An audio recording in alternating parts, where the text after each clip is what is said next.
si të ka duk lista Visar kështu në përgjithësi? Po, për shembull, i ki disa kështu ndryshime të dhjetë që aparta zëm, krahasuar me herën e kaluar, mund ka bërë shumë përshtypje për të mirë avancimi i Abdullah Hoxhit numër 6. Sepse mendoj që është një prej kuadrave të Lidhjes Demokratike të Kosovës, edhe të Kosovës, që është jashtëzakonisht i rëndësishëm, pra edhe si mendje ekonomike, por edhe si përvojë institucionale. Ka bërë po ashtu përshtypje ky ndryshimi 3 dhe 4 në mes të Hikmetës dhe Darsa Kica Xhelilit, në të cilin sipas një deklarimi të zonjës Kica Xhelili, ajo ka shpreh, domethënë gatishmërinë dhe ka bërë të mundur një kështu me dalë në numrin 4 krahas asaj që ka qenë numrin 3 herën e kaluame. Dhe natyrisht pastaj e ke këtë përbërjen e listës, siç e përmenda, që është pra gëshëtim edhe të aktivistët e partisë, edhe të historiku i partisë, siç janë ta zënë Lutfi Azili, Abdullah Hoti, po dhe Hikmeti Bajrami, Kujtim Shalja, kështu me radhë, po pastaj edhe të profesionistëve, veçanërisht veprurjeve të reja, që mendoj që kanë qenë domethënëse, siç është për shembull Remal Sadiku, siç është Janina Ymeri, një antare e Lidhjes Demokratike e Kosovës, cila ka dalë shumë pak kohëve të fundit për shkak të shpjegimeve dhe kundërshtimeve e elaborimit që ja ka bërë një skeme të rrezikshme korrupsionit, siç është ajo e energjisë, dhe në përgjithësi një kështu aspekt pozitiv ose një që më ka pëlqyer është që ka hinë këtë radhë dhe Shqipe Pantina në listë, numrin 45, cilën e një natyrisht gjatë kemi qenë bashkë një parti dhe mendoj që është jashtëzakonisht e vlefshme për kuvendin, po mos me hit ashtu me emrat përveçëm se ka shumë, po mendoj që në përgjithësi kjo është një listë e cila kogja shumë të krijon siguri edhe atraktivitet në kuptimin e njerëzve të cilët jo vetëm dinë me identifiku probleme, po që kanë përvojën në zgjidhjen e problemeve. Kemi me pas kohë, besoj, absolutisht të mjaftueshme me analizuar dhe emrat veç përveç. Si do qoftë tash, çka kam pa unë? Kam pa që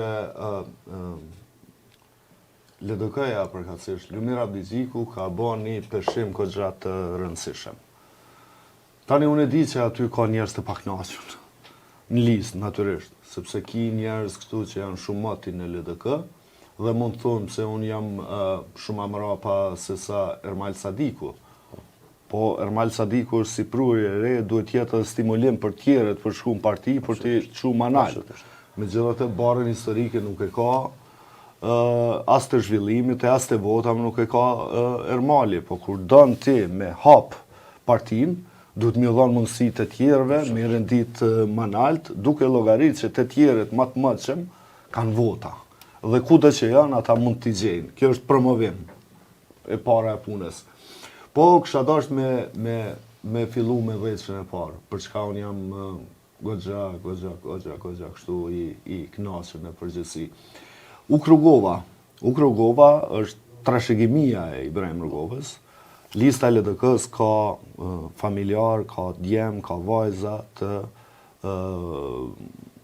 themeluesve të LDK-s, edhe të atyre që janë vrarë në kohën e pas luftës, në rrethana të pasqaruara ende.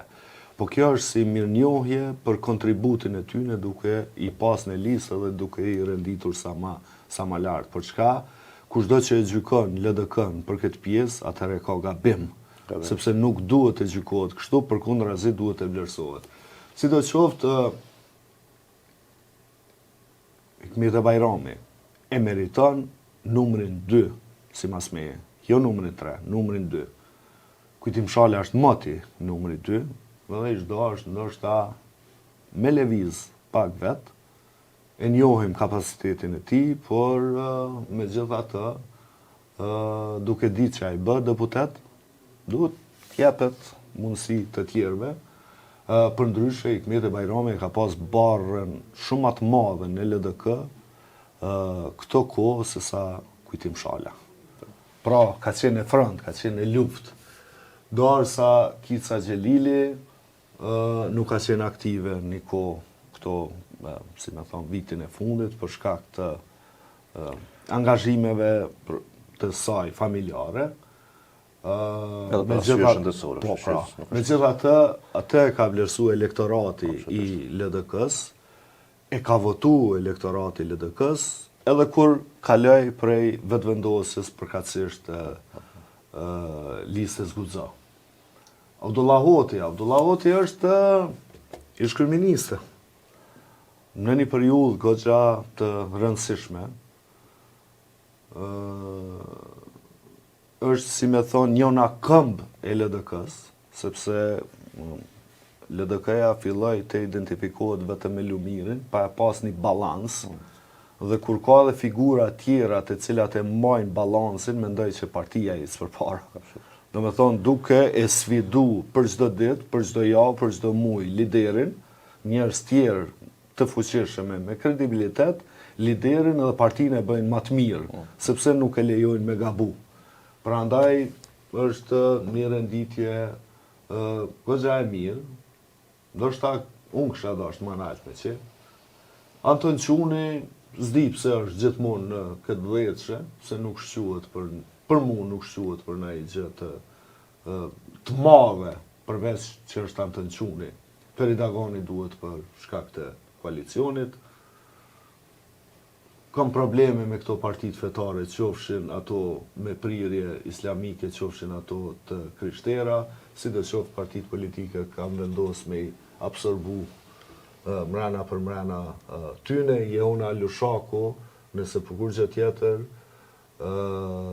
sepse si deputete nuk është që mundi këtë kohë me demonstru dijen edhe punën e saj, po për shkak të punës që ka bën Komunë të Prishtinës me mësimin çditor, ajo e meriton dhe unë gjithmonë e shoh si një ministër të arsimit. Lutfi Aziri është prej të parëve aty që peshon edhe duhet. Pastaj është renditja tjetër, Xhafer Gashi, i cili humbi fatkeqësisht në Obiliq përballë një mediokri. Adelina Thaçi Meta, që është intelektuale, profesioniste, profesorish, universitare e jashtëzakonshme, dhe të tjerët, dhe artiste shumë e mirë. Dhe të tjerët për cilët do të flasim në ndërkohë. Arben Gashi menoj që është, do që aposh që është dosht me qenë manalt, është dosht me qenë një renditur manalt, por është njën e për njerëzve që ka pas zë kritik në raport me Lumir Abdigjikun dhe mbase kjo ka reflektu. Si do qovë, nëse shumë në të nësi, ne kemi emra të ndryshëm në list prej 110 vetash, të cilet ka pak bona dhe lokalistu, ne kësha pas qef sa ma shumë me pa të histogut në kuvendin e Kosovës, si Besim Mulaj, cilin e një kështu personalisht edhe është shumë i mirë, por është edhe një emër goxha interesant për mu, që është numri 80, pra po flasim për numrin 80, Flamur Bytyqi. Është djali Uk Bytyqit, ish kryetarit të Suarekës, i cili u vra në zgjedhjet e para atje në rrethona të sqaruara, sepse njerëzit e kanë marrë burgun, po ka qenë një figurë e jashtëzakonshme, ushtari i UÇK-s me LDK-n. Po për mua është goxha e rëndësishme pse është në LDK, sepse ki deputet ish deputete që është edhe tash në një listë tjetër, e cila duke u thirrë në emrin e Uk Bytyqit, ka marrë vota në AH është fjala, dhe tash djali i tij është në LDK. Dhe nëse dikush e meriton me u bë deputet për shkak të Uk Bytyqit, atëherë është Flamuri.